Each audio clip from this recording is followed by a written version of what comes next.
Et depuis que je rencontrais Jésus, et depuis que je le trouvais, j'ai tourné vers lui mon regard.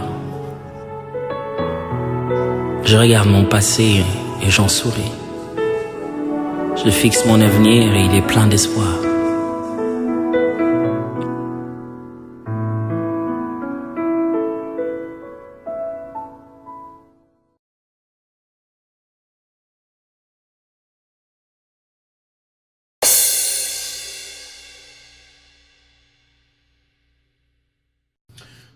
Je m'appelle Christian Wasambuka Alberto.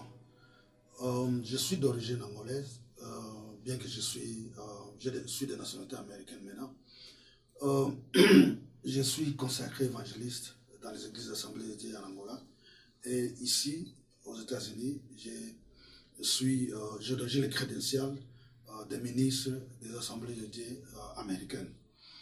Dans mon église locale, je travaille dans ce qu'on appelle les altar care, c'est-à-dire comme conseil spirituel de nouveaux convertis. Et puis aussi, je fais l'évangélisation dans les prisons. Donc je suis délégué de mon église pour évangéliser dans des prisons centrales ici aux États-Unis.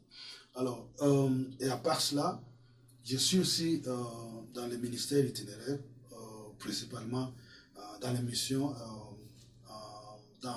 en dehors du pays, en dehors des États-Unis, en Europe, en France, en Belgique, et puis en Afrique.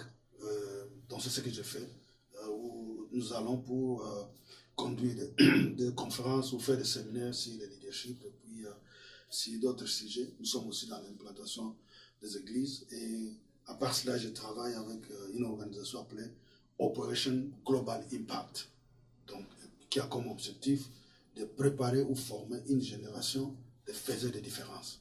Merci.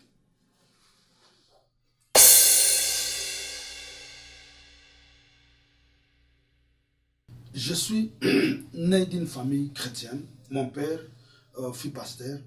Et cela revient à dire que je suis né dans une ambiance de la parole de Dieu. Et à partir de mon enfance, j'ai pu vivre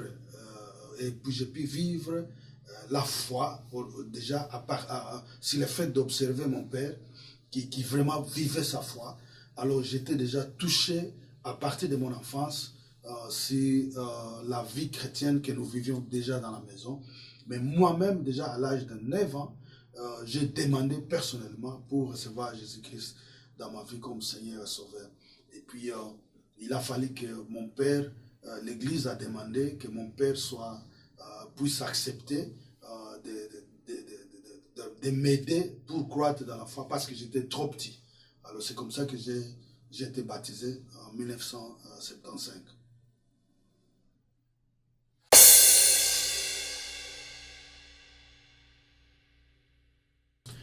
J'ai deux témoignages. Le premier et le plus grand de tous les témoignages, c'est celui d'accepter Jésus dans ma vie comme Seigneur Sauveur et qui a fait de moi un enfant légitime de Dieu. Ça, c'est le plus grand témoignage. Parce qu'à cause de cela, cela m'a aidé dans toute ma vie. Alors, le deuxième témoignage, c'est celui que Dieu a fait dans ma vie pour avoir prouvé le contraire à l'ennemi. C'est quoi? À cause des souffrances de la vie, j'étais encore très jeune. J'étais en 3e des humanités. Je suis allé, ceux qui ont été en Afrique qui savent, il y a des dizaines d'aventures qui lisent les paumes de main. Et je suis allé voir pour voir s'il y avait quand même de l'espoir dans ma vie. Parce qu'il y avait trop de souffrances. Alors, le monsieur qui prend ma main et qui regarde, qui me montre, qui dit, à cause de ça, ce point noir, cela signifie que ma vie est bloquée par les sorciers et ainsi je n'avais pas le futur à moi. Donc,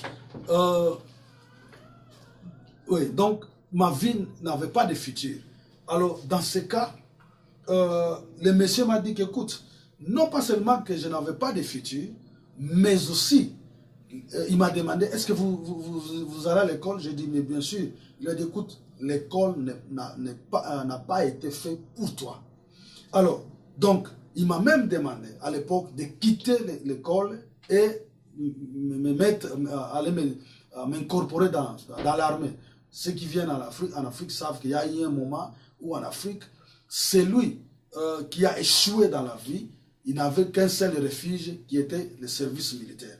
Alors le monsieur m'a dit d'aller m'incorporer dans le service militaire parce qu'il n'y avait rien pour mon futur.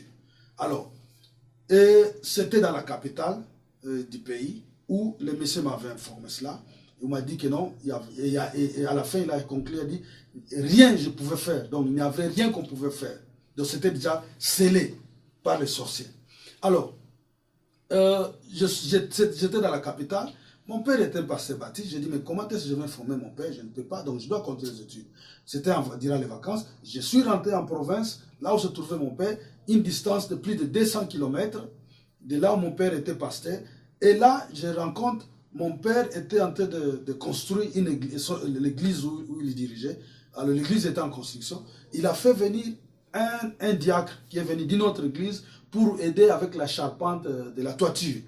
Et finalement, ce monsieur-là aussi, il était un diseur de bonnes aventures. Imaginez-vous, un diacre dans l'église. Alors, dans l'église, mais disait de bonnes aventures. Et je suis devenu vulnérable, il a encore pris ma main, il m'a regardé, et il m'a dit presque les mêmes choses que celui qui m'avait parlé dans la capitale m'avait dit. Donc c'était comme l'accomplissement de la prophétie.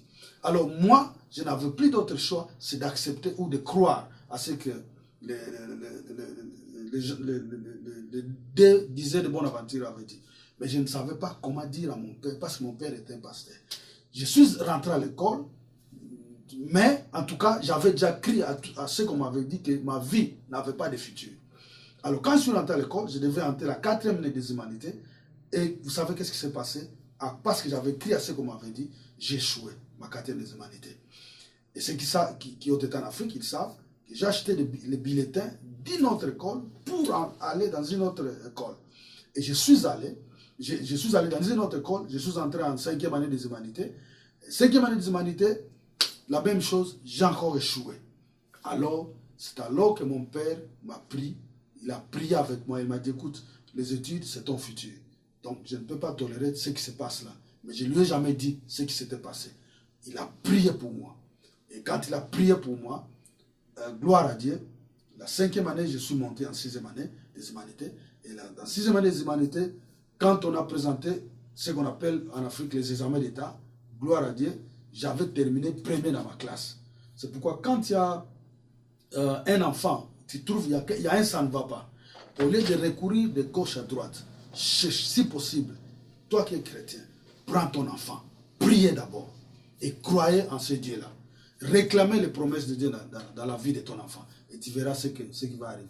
Et je loue Dieu parce que plusieurs années après ce moment-là, moi à qui on avait dit que je ne peux pas étudier et ma vie n'avait pas de futur, ma vie était bloquée par les sorciers, imaginez-vous, j'ai encore les points noirs là, ici avec moi, mais grâce à Dieu, j'ai pu obtenir une licence, j'ai pu obtenir une maîtrise, et je suis bientôt là, dans 4 coups, je vais terminer ma 2e maîtrise.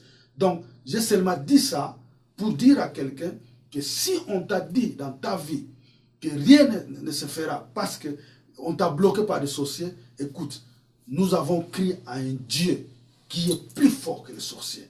Ta vie, ta destinée appartient à Dieu. Ce n'est pas entre les mains de ces sorciers. Nous, toi et moi, nous sommes ce que Dieu dit que nous sommes. Et nous sommes capables de faire ce que Dieu dit que nous sommes capables de faire. Et ce que nous sommes, et ce que nous sommes capables de faire, se trouve dans la parole de Dieu. C'est pourquoi il n'est pas encore trop tard dans ta vie. Il y a encore de l'espoir.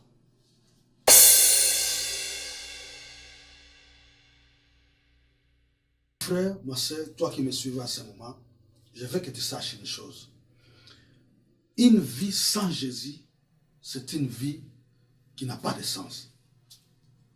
Voici une opportunité pour toi de les recevoir dans ta vie comme ton Seigneur et ton Sauveur. Et tu verras comment est-ce que ta vie t'a changé. Et ta vie aura maintenant de sens. C'est pourquoi je t'invite maintenant de répéter juste après moi. Seigneur Jésus, je reconnais que je suis pécheur. Merci, je crois que tu as envoyé Jésus-Christ mourir sur la croix à cause de moi et à cause de mes péchés. Maintenant, je t'invite, Seigneur Jésus, dans ma vie, comme Seigneur Sauveur.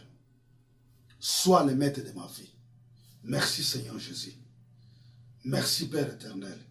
Merci de m'avoir accepté dans ton royaume. Je suis maintenant ton enfant. Merci. Juste après avoir fait cette prière, maintenant, cherchez une église. Là où on croit que Jésus-Christ est venu dans la chair, mourir sur la croix, et il a porté nos péchés pour nous sauver. Fais partie de cette église-là. Dis-leur que je venais de recevoir Jésus. Alors, ils vont t'aider à croître dans la foi. Que Dieu vous bénisse.